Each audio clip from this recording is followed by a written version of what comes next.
The following commentary is based on the teachings of Paramhansa Yogananda.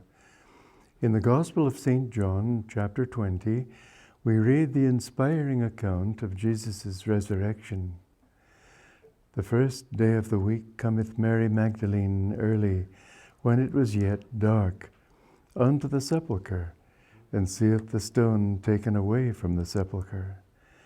Then she runneth and cometh to Simon Peter and to the other disciple whom Jesus loved, and saith unto them, They have taken away the Lord. Then the same day at evening, being the first day of the week, when the doors were shut where the disciples were assembled for fear of the Jews, came Jesus and stood in their midst, and said unto them, Peace be unto you. The resurrection of Jesus, doubted by many but affirmed by those who were close to him, was a miraculous event, though one not unique in history, for many great saints of other religions have appeared to their disciples after death. Sometimes their appearances have been, as that of Jesus was, in flesh and blood form, and not only in vision. Paramhansa Yogananda relates in Autobiography of a Yogi the account of his guru Sri Yukteswar's resurrection after his earthly passing. Miracles of this type are revealed only rarely to the masses, but accounts of them, related by men and women of reputed truthfulness, have inspired many devotees with faith in the reality of subtler than material states of existence. Resurrection, Yogananda explained, means transformation ultimately from any lower state of being to a higher one. Worldly consciousness cannot imagine such transformation except in terms of, perhaps, an improvement of the present mess of pottage with the addition of a new flavoring. Divine consciousness, however, is capable of taking the base metal of worldliness and transforming it into the spiritual gold of divine wisdom and love. In keeping with this truth, the Bhagavad Gita in the 9th chapter tells us, Ah, ye who into this ill world are come, fleeting and false, set your faith fast on me. Fix heart and thought on me. Adore me, bring offerings to me, make me prostrations, make me your supremest joy, and undivided unto my rest your spirits shall be guided. Thus, through Holy Scripture, God has spoken to mankind.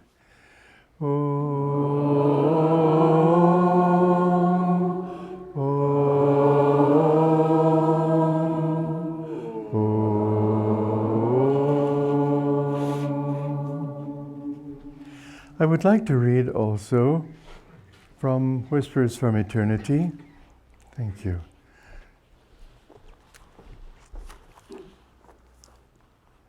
Master's prayer poem, Come to me, O Christ, as the divine shepherd of souls. O Christ, thou rarest flower of hearts, thou didst sail on the storm-tossed lake of prejudiced minds. Its evil-scented, gloomy thought waves lashed thy lily-tender soul. They crucified thee with their evil, yet thou didst shed the aroma of goodness and forgiveness, and didst help them to be purified by remorse, so helping them to become attractively sweet-scented with thine all-loving flower soul. O thou great lover of error-torn brothers, an unseen monument of the mightiest miracle of love was established in each heart when the magic wand of thy voice uttered, Forgive them, for they know not what they do. Thou hast healed the cataract of hatred, and now we have grown to see, love thine enemies as thyself, for they are thy brothers, though sick and sleeping. Thou hast taught us not to increase their delirious kicks of hatred by battering them with the bludgeons of revenge. Thine undying sympathy hath inspired us to heal and wake our brothers, suffering from the delirium of anger, by the soothing salve of our forgiveness.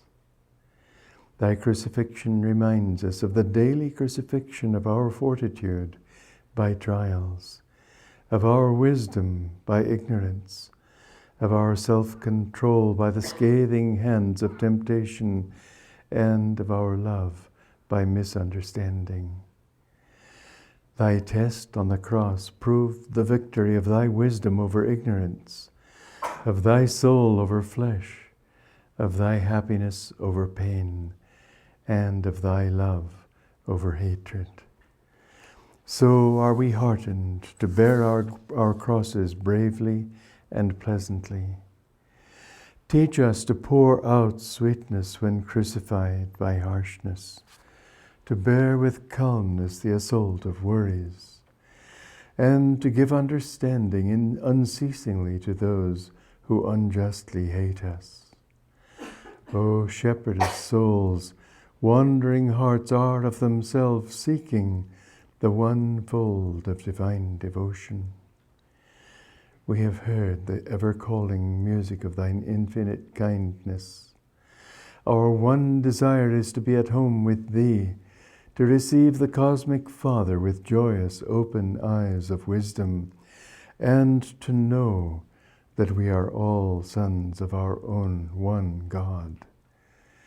Teach us to conquer the Satan of dividing selfishness, which prevents the gathering of all brother souls into the one fold of spirit. Calling to one another by the watchword, love him who loves you, and love all who love you not, let us rally beneath the canopy of the universal sense of Christ oneness. Om. Peace. Amen.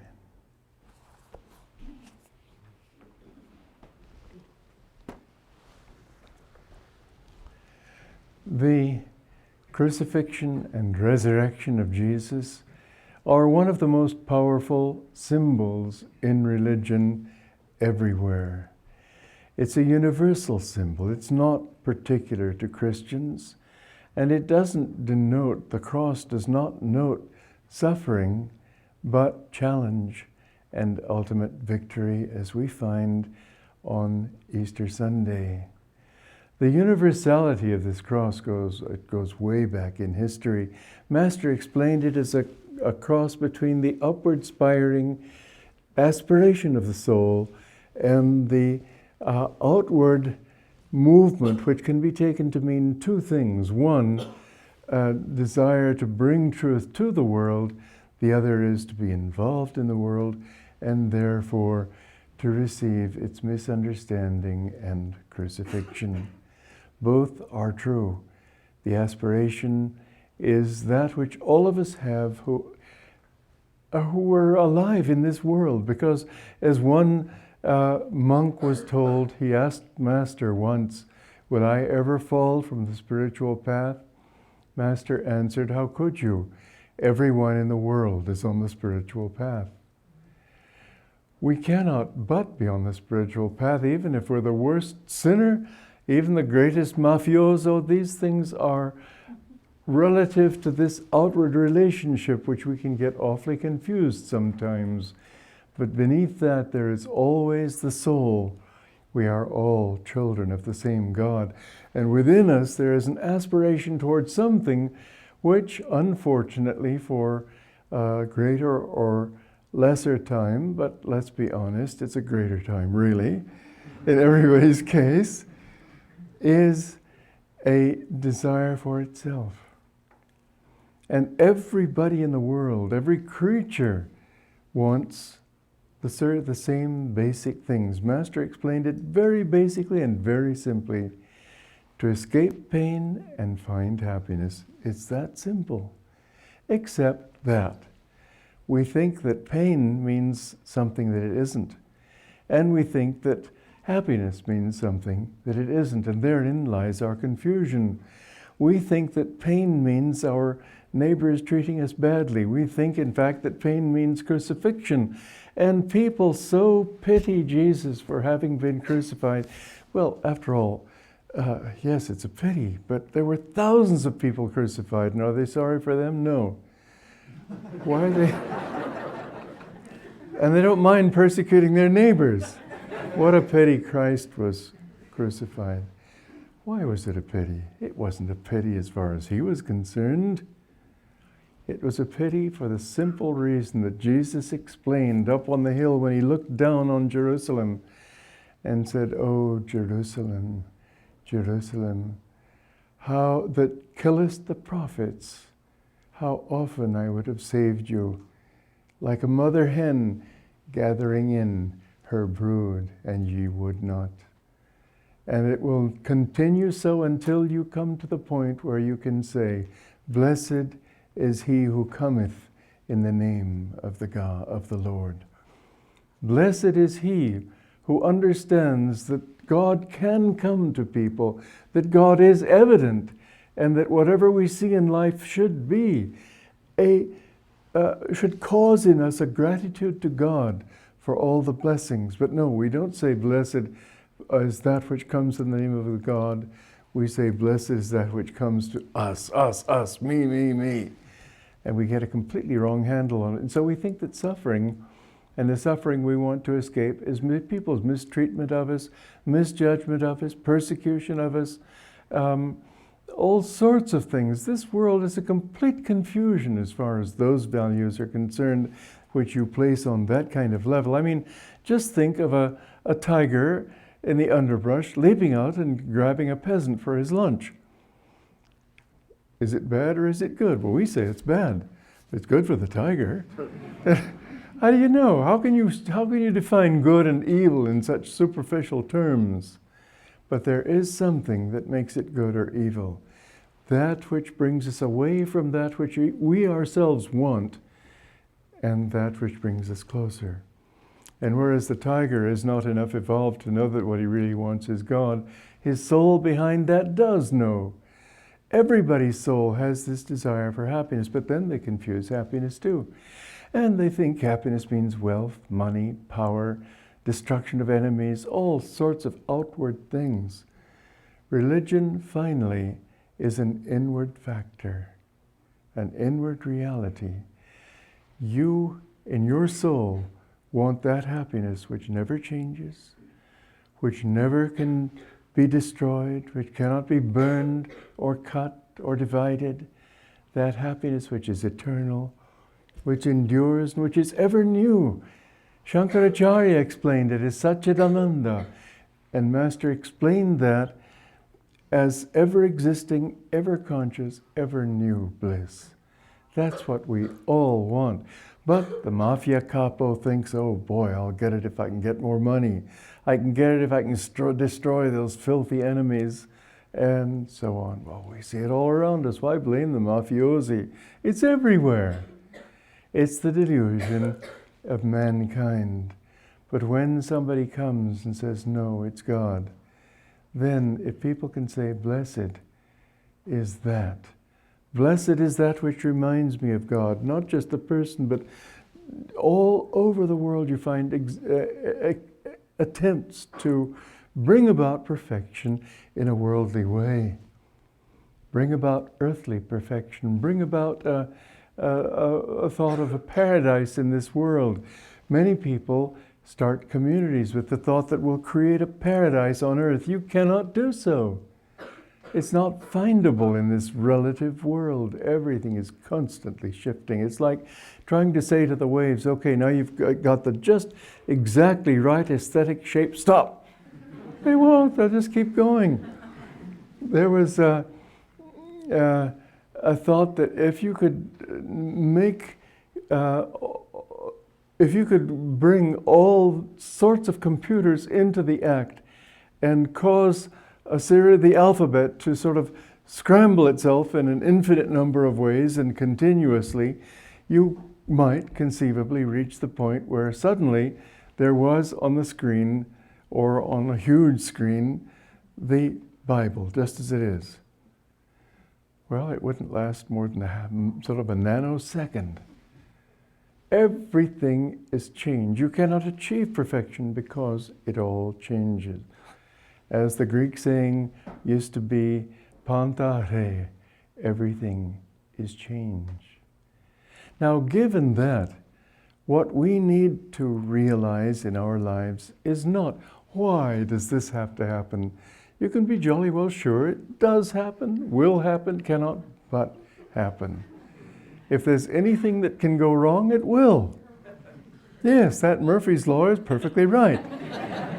The only thing is it doesn't stay wrong. The next day it gets right again, and it's always going up, down, inside, outside, sideways, all doesn't matter. You have to finally reach the point where, wait a minute, I guess this world is never going to be perfect. Let me find that inside. You can't. Don't hate anybody because they're doing something wrong.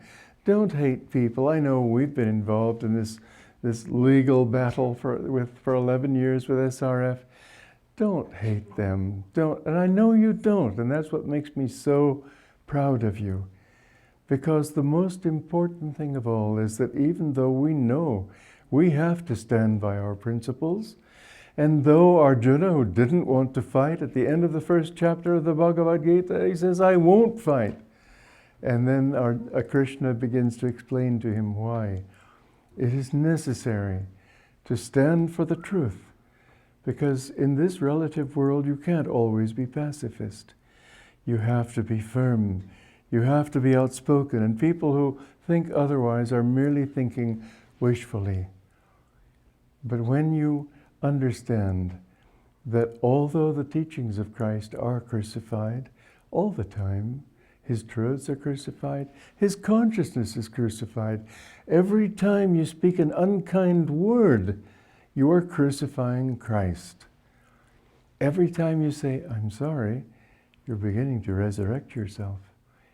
Every time you say, oh, I love this person, because God is in him. Don't love him for a personality. If you love personalities for this quality, that quality, and the other one, you will automatically not love people who do not express those qualities. You have to then understand that it isn't for people's personalities that you must love them, but because every one of them is a manifestation of the same one beloved Lord. Thus, when we want to love people, let us first love Him. And in that love, love others. Not love them as friends, until you can reach the point where you say you can love them as enemies too. That whether they are friends, whether they are enemies, that natural human impulse to love your friends, there's nothing wrong with it. It's inevitable, it's proper. But to be able to love your enemies helps you to realize, brings you to the realization that what you are loving is not the human being at all, but that manifestation of God. And naturally you will love more those who manifest more of God, and therefore anybody who rejects somebody who beautifully manifests God, as Jesus did, is really out of tune with God. But nonetheless, it must be God that you love. And if there is a person who is a murderer and a thief and all sorts of evil things, then love him for his potential, if nothing else. Because all of us have the potential to be better. You remember that story of St. Francis of Assisi. There was a time when he went away and left the monastery in charge of one of the brothers there. And at that time, there were 3 men in Assisi who were creating a great deal of many problems for the townspeople of Assisi. And finally, in outrage, they took their pitchforks and whatever else they had to hand and chased those men who ran for shelter to the monastery. And the head monk there, whom Francis had left in charge, was outraged that they would come to a place of spirituality when That was the last place they ought to go. How could they show their faces before God? How could they come to a divine place, a consecrated place, with their sins on their shoulders? And he drove them out with imprecations. And when St. Francis came back, this monk in outrage declared how he had talked to these men and what an outrage it was that those people, those three men, had come even to their holy place. Well, St. Francis was outraged, but not with those men, with that monk. He said, you owe it to your vow of obedience to go and fetch them here. And so he went, and after a lot of effort he found them, and he brought them back. And the first thing St. Francis said was, brothers, what a beautiful thing to say to people who have no sense of brotherhood toward anyone, but St. Francis did. And he said, why do you live the way you do? You're not happy in making other people unhappy. You're making yourselves more unhappy than anyone. And he continued talking in this vein, thinking in terms of their needs. And bit by bit, they began to feel, first of all, so touched by his love, his divine love. Secondly, so moved by the self-revelation that he had offered them, that they not only asked for forgiveness, but entered that monastery as monks. And it is said that they died a very holy death. It's that kind of love that will change ourselves and other peoples. And if we crucify Christ, crucify not just his teachings, but his consciousness, by the slightest hatred, by the slightest unkindness, remember whom you're betraying, and remember finally, and most important of all, that Christ is not somebody who lived 200 years ago. Christ lives in your own heart. God is center everywhere, Master said, circumference nowhere. You're betraying yourself, or you're blessing and resurrecting your own self, depending on how you think, how you behave, on the degree of your devotion and the purity of your own heart. You owe it to yourself to be happy. You owe it to yourself to avoid that which makes you unhappy. You owe it to yourself, therefore, no matter how people treat you, to love. Not just love in return, just love. Before they act, after they act, just love. Whatever people do to you, love. But love Christ. I remember this beautiful soul in Calcutta, in the Yoga Mat. And he had only one word that I ever heard him say. You'd think it was a fairly limited conversation. But it was so beautiful. Anything you said, he would say, Guru, Guru. And you know, last I heard of him, he was levitating in Germany somewhere. That may sound ridiculous, but I don't mean he levitated to Germany and was seen, oh, there he is. People in Germany invited him, and he was there, and he was seen levitating. And he was a very holy soul, driven out by the usual corporate misunderstanding. But God doesn't care about corporations. God doesn't care about organizations. God cares about each individual soul. Master said, remember, you have to individually make love to God. And the resurrection of Jesus in a physical body, yes, it was a great drama. It's not the first one, not the last. There have been many stories. There were stories about Yogananda. But beyond that, resurrection, as Master said, means any beneficial and uplifting change. Anything that you feel you have fallen into, any error you feel you have made, remember, that's your self-crucifixion, but there always lies 3 days later even. That means very soon, if you let it be. There always is resurrection. Have faith in your own potential.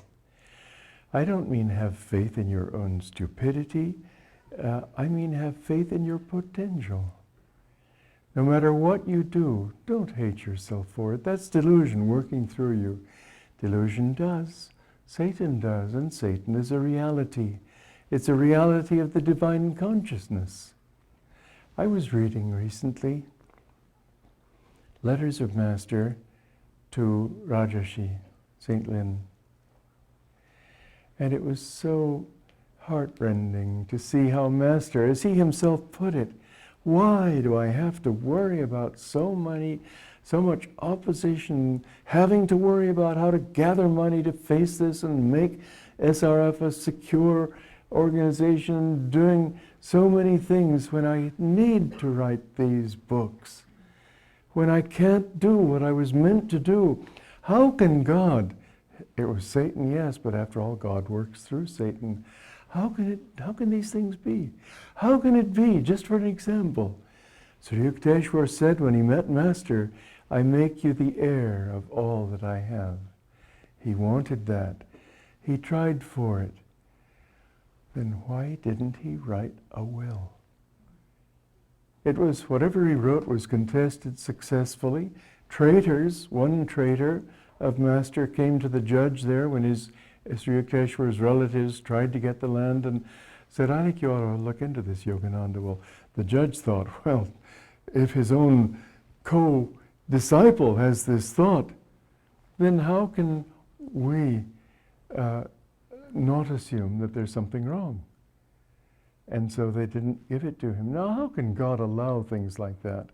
How many times Master tried to get the work secure and established in India, and every effort was undercut. And it was clear.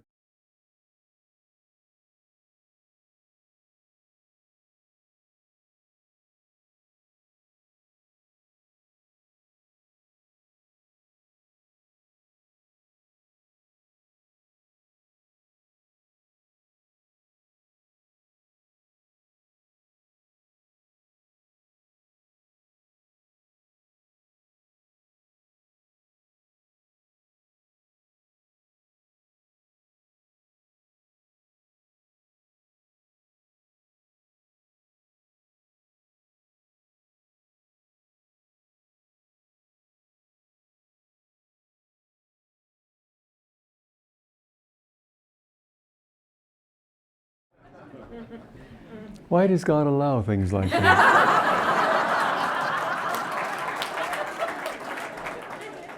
Oh, I mean, what, crucifixion? But you know, in a way, God doesn't really care. He's got this whole thing to work out. He doesn't really get behind. I've heard of process theology, in which God himself doesn't really know, it's just always evolving. Well, I don't see it that way at all. I see that God has a great ocean in which the waves rise and fall, in which there's a great cyclic movements in time.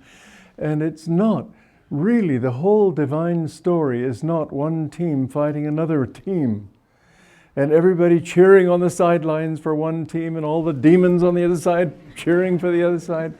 It isn't like that. It's really the story of each individual soul. We must resurrect ourselves in God. That's what it's really all about. In the meanwhile, we need to work for God.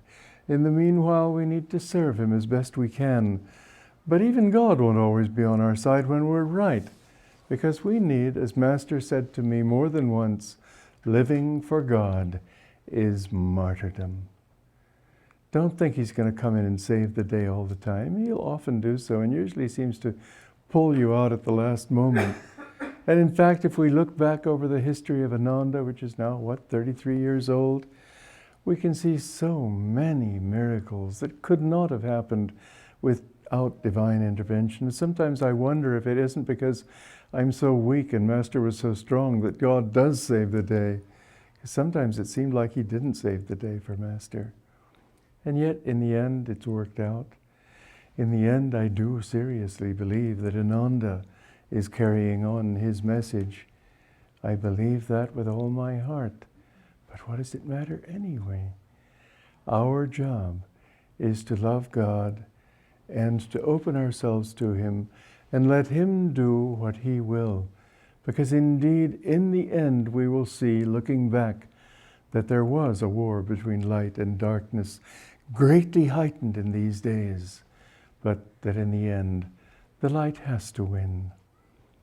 It isn't a final victory because life goes on. The earth goes on. Humanity goes on. Nothing's final, but there will be a great leap forward toward living more in God and less in matter consciousness. This is what resurrection is really all about. Let us seek to be resurrected in our own love for God.